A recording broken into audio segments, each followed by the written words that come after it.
酒樓嘅招牌海皇粉絲煲，出邊要賣到成88蚊一份。喺屋企好似我咁樣整，鮮香得嚟又有鑊氣，啲粉絲嗦飽晒啲湯汁，爽口又唔黐鑊喎，做法仲好簡單添。自己整嘅梗係要食材新鮮啦。蝦買返嚟呢，放喺雪櫃急凍層凍佢1個鐘，再嚟搣殼就好簡單噶啦。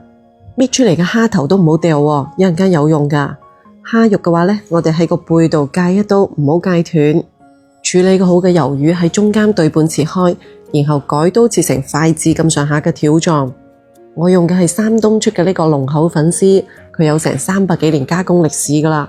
配料表就係得豌豆澱粉、綠豆澱粉同埋清水，非常之乾淨。一包有成10紮咁多噶啦。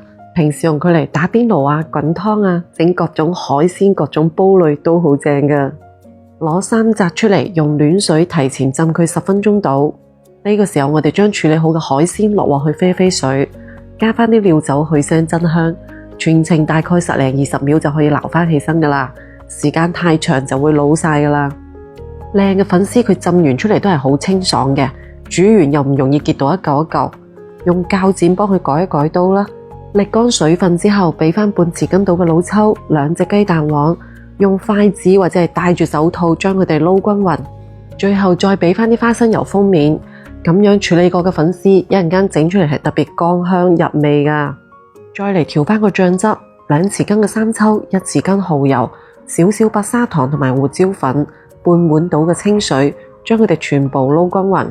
第一步，我哋先煎一煎啲蝦頭，將啲蝦油煎出嚟，呢個係粉絲鮮香嘅關鍵。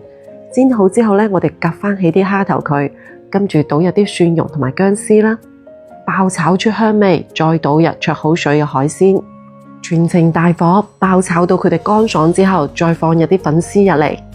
呢個時候可以轉返中火，用筷子嚟撩啲粉絲，同樣都係將佢煎到乾身，將頭先調好嘅醬汁都倒埋落嚟。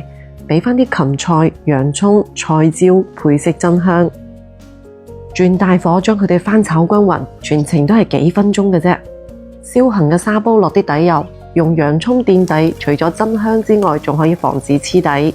加下凍凍地啲天時，用砂煲嚟上菜就啱晒。出鍋之前俾返啲蔥段點綴一下，咁就搞掂可以食得噶啦。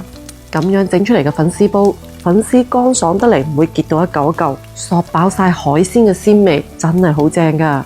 講得咁詳細都睇到呢度咯，點個讚鼓勵下，你都嚟試下啦〜